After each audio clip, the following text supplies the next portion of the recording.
Honda Fit answers multiple automotive questions. Need cheap, dependable transportation? It has a base price below $17,000 and carries Honda's strong reputation for reliability. Need a high-MP commuter? The Fit is EPA rated at up to 41 miles per gallon on the highway. Need lots of space? For a vehicle of its size, the Fit offers an unbelievable amount of interior room. According to the EPA, it provides the passenger volume and cargo space of a mid-size car. In its previous 2 generations, the Fit also gave convincing answers for the sorts of questions we ask of cars. It wasn't quick by sports car standards, but it boasted an eager engine and sharp responses from a well-sorted chassis. We named the Fit to our list of 10 best cars for 7 straight years, from 2007 to 2013, and found ourselves recommending it often to friends and family. The 3rd generation Fit, introduced for 2015, has traded some of its edginess and verve in search of greater refinement and maturity. It's fallen off our 10 best list in recent years, largely because it doesn't raise our pulse quite the way its predecessors did. It still has the same unbeatable combination of practicality, affordability, and efficiency. The little Honda remains one of our top recommendations when we're asked which small car to buy. Ingenious interior. The genius of the Fit starts with Honda's innovative chassis layout that places the fuel tank under the front seats, rather than the more conventional location farther rearward. This yields an extremely low and flat floor under the rear seats and in the cargo area, allowing for interior space rivaling that of some larger crossovers, despite the Fit's diminutive footprint. The rear seat will accommodate even the tallest passengers with ease, and the entire cabin feels light and airy thanks to large windows all around. This is also a boon for visibility. But the real magic happens when you start messing with the highly configurable, split-folding rear seats, which Honda aptly dubs magic seats. You can either flip up the bottom cushions to create a tall, narrow space or fold the seat flat to the floor. Doing the latter opens up 53 cubic feet of cargo space that's almost completely unobstructed by wheel wells or other intrusions. Bicycles, bookshelves, boxes, almost everything fits in the Fit. The rear seats are lightweight enough to make all this flipping and folding mostly effortless, but they also are sufficiently padded to make the back row a relatively comfortable place to sit. It's all rather marvelous and is still impressive nearly a decade after we first came in contact with this space-efficient interior design. Tech story. Less magical is Honda's insistence on touch-sensitive controls for its audio and navigation. We understand the desire to appear tech-savvy, but the Fit setup, shared with many other Hondas, is more frustrating than forward-thinking. In the upper trim levels, a 7.0-inch touchscreen dominates the Fit's dashboard, flanked by a flat, featureless panel with capacitive touch buttons.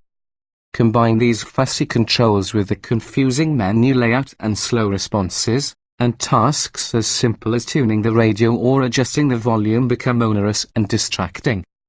The 7.0-inch screen comes standard on 3 of the Fit's 4 trim levels, including the X, the EXL, and the EXL with navigation that we tested. Certain features such as Pandora integration, Honda's Lane Watch side camera system, and text message integration are offered only on this larger touchscreen, but the Fit is still missing the Apple CarPlay and Android Auto smartphone capabilities found in Honda's own Civic and Accord as well as many of the Fit's competitors. The Fit also cannot be optioned with any of the active safety features such as blind spot warning and forward collision warning that are becoming de rigueur across all vehicle classes. A mid-cycle refresh for the Fit, likely to arrive within the next year, should remedy these omissions. For now, the base model Fit LX, starting at $16,725, strikes us as the smart buy of the lineup. You give up features such as 16-inch wheels, a sunroof, and push-button start, but the LX model's smaller touch screen, with more conventional knobs and buttons, is much simpler and easier to use than the larger version. Plus, The LX isn't a total stripper. It comes standard with a backup camera, Bluetooth audio streaming, and a USB port. Questionable transmission regardless of trim level. The Fit has one of the strongest engines in its class, a 1.5-litre four-cylinder engine with 130 horsepower and 114 lb-ft of torque. At 8.5 seconds from 0 to 60 miles per hour, this CVT-equipped Fit beats all its automatic subcompact competitors, including the Ford Fiesta 8.7 seconds, Nissan Versa Note 9.9 seconds, Scania 9.1 seconds, and Toyota Yaris 10.2 seconds.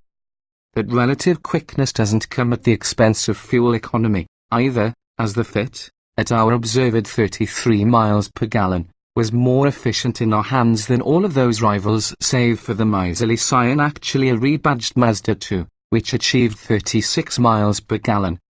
For all its objective excellence, the Fit's powertrain is disappointing on the road. The continuously variable automatic, seemingly tuned for fuel economy above all else, is overly insistent on keeping engine revs low.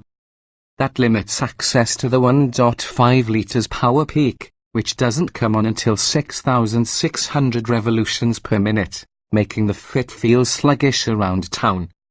Push the accelerator more emphatically to merge or to pass slower traffic, and the CVT begrudgingly gives in, allowing the engine to spool up to the higher reaches of the rev range for more muscle.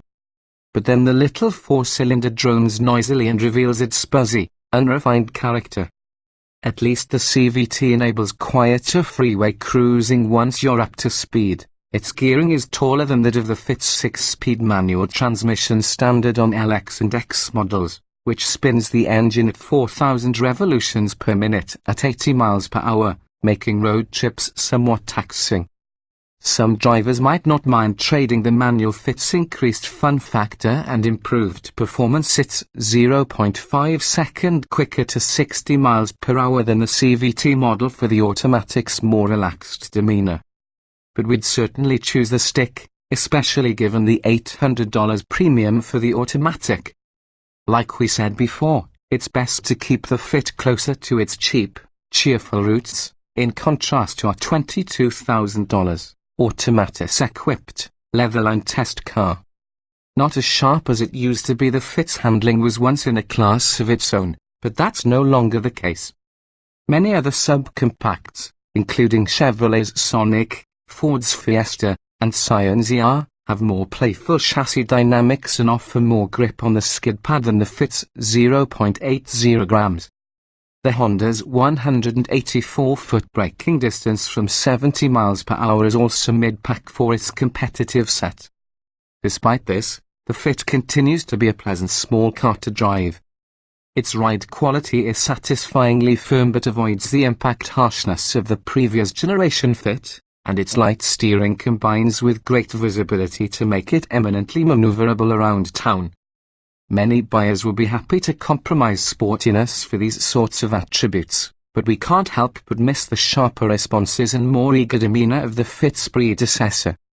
Our love affair with the Honda Fit may have cooled a bit, but we still like this well-rounded hatchback. It remains one of the smartest buys in the automotive marketplace. Our only unanswered question is, when can we get a high-performance Fit C?